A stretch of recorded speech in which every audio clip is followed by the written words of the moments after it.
One start. Oh. Wilson!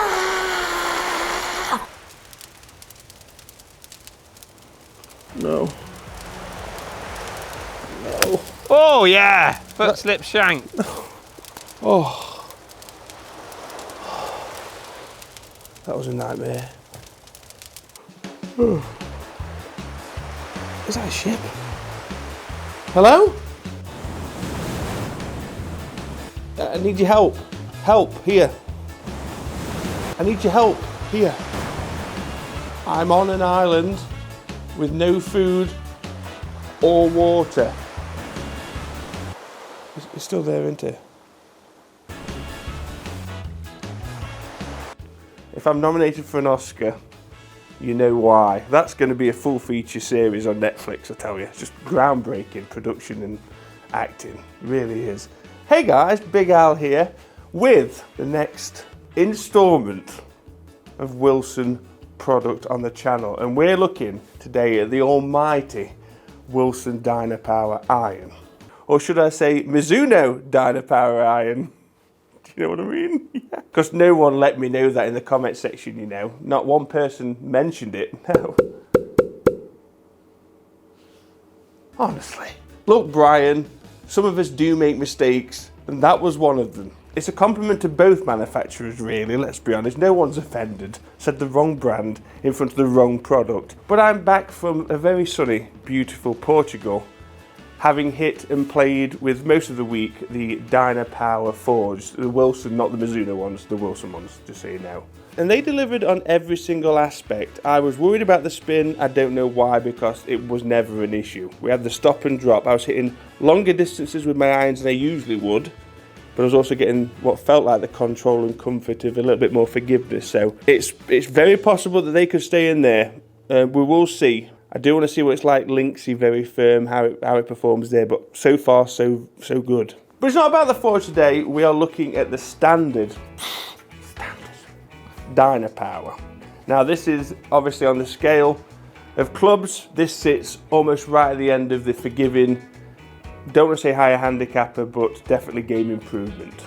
So let's talk about visuals quickly, and I think it's a very attractive iron for its size. Like we say, usually the bigger the mass, it tends to get, for me, a little bit less attractive. I get better looking, I think, the more mass I put on, that's why I'm...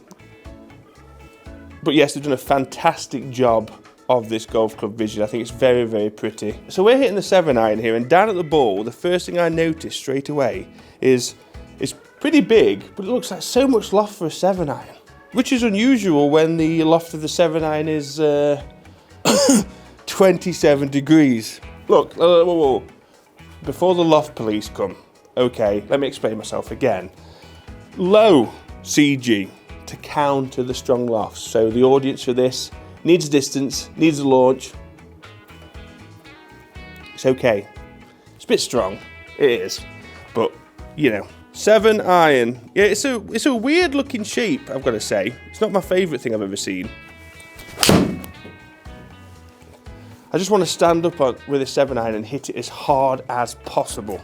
I really do. So 7-iron, that was very, very impressive spin actually. 6,557 7-iron, it went 192 yards. Now, I'm telling you now, right now, if I turn this over, we could be pushing high 4,000s, maybe 5,000. It's probably going to go about 210 yards. That's my prediction.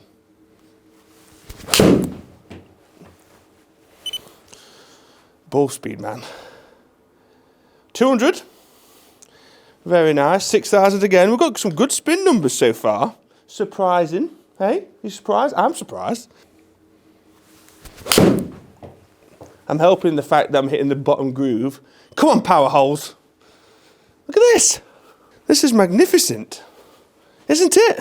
Why are we talking so high pitched? Go on then now, get digging. Let's start with Dynapower AI. So we've got AI in the face of the Wilson Dynapowers, and what this has done is analysed loads of strike locations, realised that 65% of strikes are heavily focused on the centre and the toe of the iron for +10 handicap. So a lot of performance benefits are around that area to increase ball speed, launch spin, you name it. We've got what Wilson is saying are updated power holes, which again covers the common strikes low on the face, that lovely bottom groover. What this looks like to what it feels like are two very different things. I think this feels very soft. For a steel head of this size, it feels very soft, so hats off.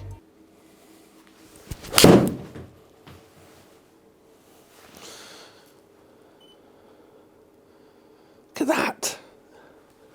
This is one of the biggest surprises so far. Those are the numbers. I was not expecting those. Well, let's accelerate a bit more. 140 ball. There you go, 207 total, 200 carry, 140 ball. That's the kind of potential in it. But I'm really having to go after that, you see? And that's not what this is about. That was a wonderful strike. 141 ball, 195. Look at this. Wait, 100 club, 140 ball. Ow. Cramp. Not joking. Been on an island, you see, dehydrated. 6757. Have some of that. And of course the main focus is if you're going for this, you want more ball speed, but you also want help with launch. So of course we've got the lower CG location. And so all in all, it's a bit of a beast. A forgiving distance beast. Thanks for digging, Al. What are we even digging for? What are we digging for? Really? You told me to dig, there's nothing here. I'm wasting energy with no water and food. Sod you. I'm just gonna keep walking. Fed up. Just want to hit one with the pitching wedge before we go to the beastie 5 iron, just to see what sort of spin we're getting.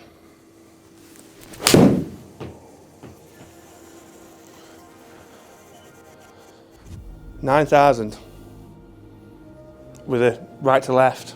Seen enough there. Love the shaping of the pitching wedge as well. It's very spade-like. It's very big. Now, 5 iron, definitely progression of offset. I've noticed less seems to be in the pitching wedge, a lot more in the 5 iron, and now we can see more of the back of the iron as well. That was an interesting slap. Oh, aye. That was ugly. But it went 135 yards.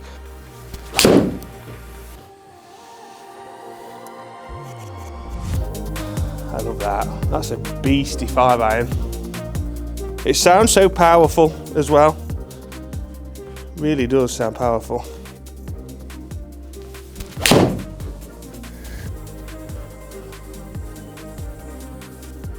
That is the biggest hook of a 5 iron I think I've ever seen, but it's gone 246. That's all that matters really, isn't it?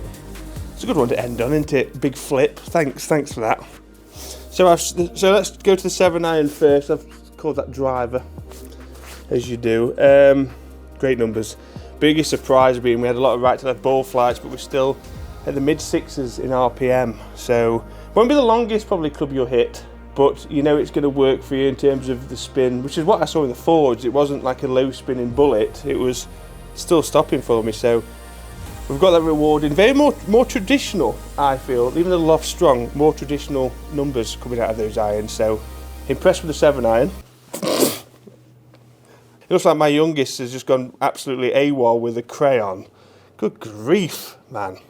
The only good thing to come out of that last one is it went 205, I went 246 yards. But anyway, let's just focus on that one, because that's like the only one we really hit okay, and even that was cack. Very, very long. Be interested to see the gapping throughout these clubs, I've got to say, because this is a lot longer than my 5 iron, with the 7 iron was similar to mine, so there could be a gap there, like 5, 6, 7, there could be a bit of an issue there, which we could probably tell if we go out on the golf course. 2,000 likes. Mizuno Dynapower strikes again. I know! But guys, thank you as always for watching.